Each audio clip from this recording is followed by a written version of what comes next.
बिस्मिल्लाहिर्रहमानिर्रहीम। हमारे असलाफ़ बुज़ुर्गान दीन और पक्के सच्चे ईमान वाले रमज़ानुल मुबारक को हमातन इबादत, रियाज़त, क़ियामुल लैल, तिलावत, सखावत और फ़याज़ी में गुजारते थे और ये तमाम नेक आमाल करने के बावजूद इस उम्मीद और ख़ौफ़ के दरमियान लटके रहते थे कि पता नहीं हमारे इन आमाल को अल्लाह तबारक व तआला की तरफ से कबूलियत की सनद अता हुई है या नहीं। इसलिए कि इस सारी मेहनत का और इन सारे आमाल की कबूलियत का इन्हिसार इखलास पर है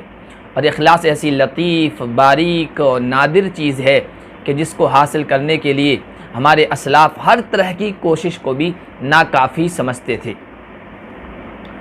जैसे जैसे रमज़ान का मुबारक महीना आगे बढ़ता था और उसके आखिरी अय्याम आते थे तो उन आखिरी अय्याम में उनकी हसरत ये बढ़ जाया करती थी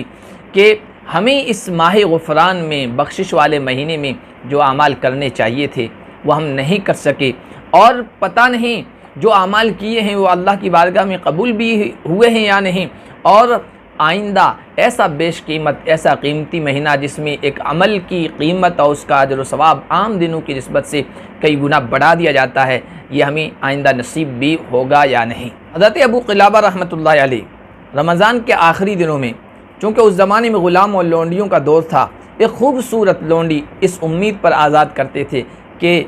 उम्मीद है कि मेरे इस अमल की वजह से अल्लाह तबारक व तआला मुझे भी जहन्नम की आग से आज़ादी अता फ़रमा देगा। हमारे असलाफ़ ने कुरान और हदीस में जन्नत के मनाजिर के मुतालिक पढ़ा था और उनकी निगाह बसीरत को ये हक़्क़ुल यकीन हासिल था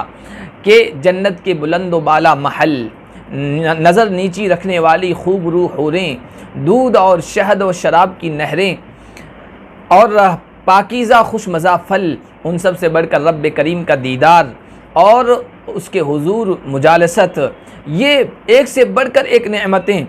ये नेमतें उसी वक्त हासिल हो सकती हैं जब बंदा अल्लाह तबारक व तआला के अवामिर, हुक्म करदा चीज़ों को बजा लाने में हर तरह की सरगर्मी दिखाए और उसकी मना की हुई चीज़ों से अपने आप को हमेशा रोक के रखे। फिर इस सारी मेहनत, तगोदो और कोशिश के बाद उन्हें ये खौफ और ख़तरा भी लाहिक रहता था कि पता नहीं मालिकुल मुल्क को हमारी ये मेहनत और कोशिश पसंद भी आई है नहीं, हमारा अमल, हमारी कोशिश रब के यहाँ कबूल भी हुई है या नहीं। वो किसी खुश फहमी में मुब्तला नहीं होते थे कि ये सारे आमाल करने के बाद अब जन्नत हमारे लिए पक्की हो गई है। सैयदना अली रज़ी अल्लाह ताला अन्हु के बारे में आता है, जब रमज़ान की आखिरी रात होती थी तो उस रात में वो निदा लगाते, आवाज़ लगाते कि कौन है वो लोग जिनके आमाल कबूल हो गए हैं, वो बता दें ताकि हम उनको खुशखबरी दें,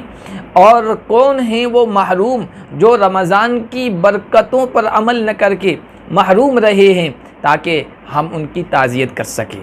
इस तरह सैयदना अली रज़ी अल्लाह ताला अन्हु दरअसल ये एहसास दिलाना चाहते थे कि जब अभी हमें इल्म ही नहीं है और न उसके जानने का कोई ज़रिया दुनिया के अंदर है कि हमारे आमाल अल्लाह की बारगाह में कबूल हुए हैं या नहीं, तो फिर किस बुनियाद पर खुशी के शादियाने बजाए जाएं, किस बुनियाद पर इबादत, मेहनत और अल्लाह को राज़ी करने में मेहनत कम कर दी जाए और किसकी ज़मानत और गारंटी पर दुनिया ही में जहन्नम से आज़ादी की खुशखबरी दी जाए।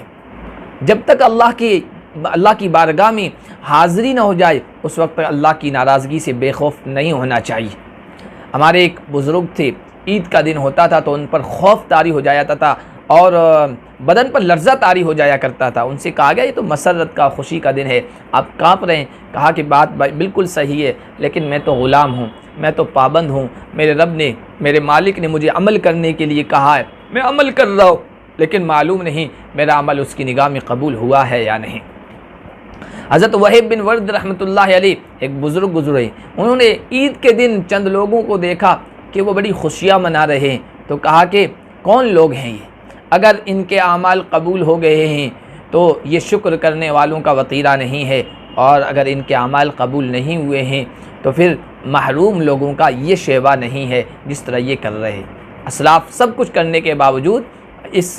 खौफ उम्मीद के दरमियान की कशमकश में रहते थे और अपनी मेहनत को बढ़ाते थे, अल्लाह की बारगाह में किसी न किसी तरीके से मकबूल हो जाएं। अल्लाह पाक हम सब को इन आखिरी दिनों की कदर करने और ज़्यादा से ज़्यादा अल्लाह को राज़ी करने की तौफ़ीक़ अता फ़रमाए।